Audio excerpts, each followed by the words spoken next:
पप्पू यादव हो या पप्पू यादव का बेटा हो, यहाँ आकर के काम करे ना। जो गाली गलौज देते हैं 51 आदमी लगभग बड़े हैं, 49 आदमी 40 अभी तक नहीं। इससे बड़े ट्रेजरी कहाँ क्या हुई, इससे बड़ी घटना तो कुछ है नहीं। तो बिहार में जिस तरह शराब बंद है, अवैध शराब भी बंद होनी चाहिए। भैया मैं अवैध शराब की ही तो बात कर रहा हूँ, मरते दम तक बंद होनी चाहिए।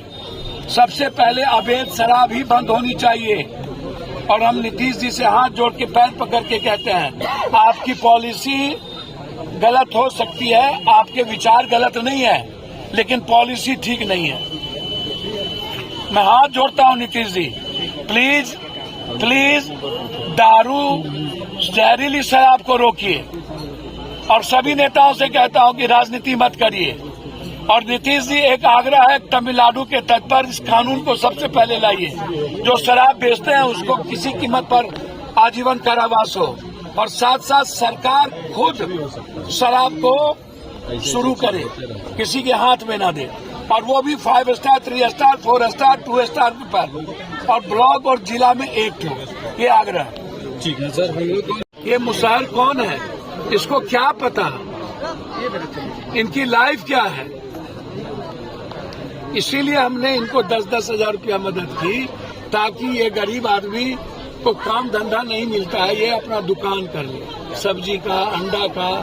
काफी बड़ा दुकान 10,000 में हो जाएगा। और मेरी हैसियत इतनी बड़ी है नहीं कि मैं 1,00,000-2 लाख दूं, लेकिन इतने गरीब की मदद ना होना मुझे लगता है कि ये गलत जाएगा। और मैं चाहूंगा कि इस इलाके के जो जहां ये घटना घटी है, वहां के थानेदार सस्पेंड हो, 302 का मुकदमा लगे हर कीमत पर। ये हत्या का मुकदमा, एक्साइज पर हत्या का मुकदमा लगे।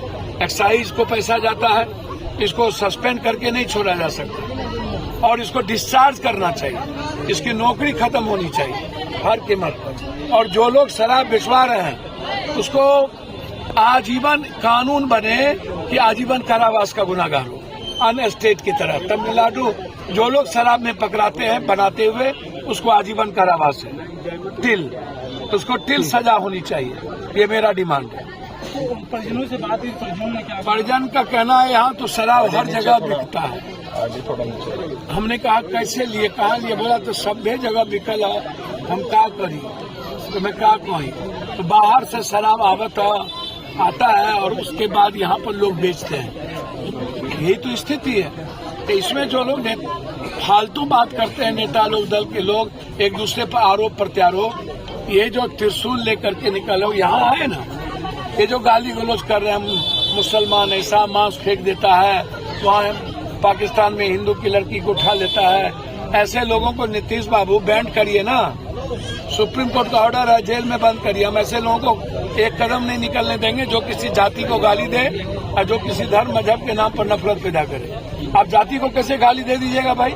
जिस तरीके से सवाल दारू खुल भी जाएगा, मैं मान लिया, क्या नहीं खुलेगा, या जिद पर जो भी हो, पॉलिसी भले पॉलिसी समय समय पर चेंज होने के लिए बनती है। जब कोई पॉलिसी अक्सर सही तरीके से लागू नहीं होता तो फिर नई पॉलिसी आती है। सरकार को इतने लंबे समय से बिहार में 4 घाटे हैं।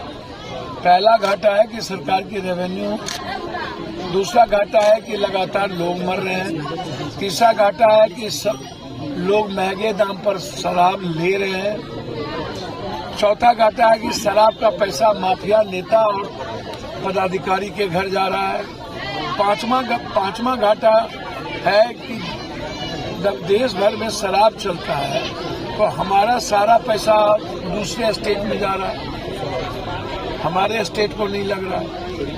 तो क्या पॉलिसी कोई चीज चेंज होगी या नहीं। और मेरा सवाल ये है कि इतने दिनों में इतने लोग मरे, तो इसमें जो मरे पीने वाले को आप कह देते हैं भले पिया, कौन नहीं पीता है ये सरकार बताए। कौन, क्या सरकार के मंत्री, विपक्ष का एमएलए एमपी, विपक्ष क्या नहीं सब शराब पीते हैं? क्या आप जाकर के बाहर ताशकंद में, दुबई में, रशिया में, चाइना में, दिल्ली में, बम्बई में, अन्य जगहों जब जाते हैं तो क्या आप शराब नहीं पीते हैं? नेताओं ने तो प्रतिज्ञा लिया था शराब नहीं पीने का, कसम सभी लोगों ने खाया था। क्या दिल पर हाथ रख के बोले तो नेता लोग शराब नहीं पीते हैं? तो जब शराब पीते हैं तो ये गंदी राजनीति क्यों? और जब अगले बार पॉलिसी बनी कि जो शराब से मरेंगे उनको 4 लाख रुपया दिया जाएगा, फिर यह कहना कि अपने बेमौत मरे हैं। भैया आप कभी भी थाने को डिस्चार्ज नहीं करते हैं, उस पर FIR दर्ज नहीं करते हैं। बेच कौन रहा है? क्या सरकार को नहीं पता है कि इस इलाके में सिवान, छपरा, गोपालगंज इलाके में बड़ा बड़ा शराब के तस्कर कौन है, माफिया कौन है? अन्य बातों की खबर रहती है और शराब की खबर नहीं रहती है। तो मेरा सरकार से बिल्कुल आग्रह है कि आप हर कीमत पर केरल और तमिलनाडु के तट पर सरकार टैक्स को बढ़ा करके बड़े लेवल पर अब टैक्स बढ़ाइए ताकि सब शराब कोई खरीद ना सके।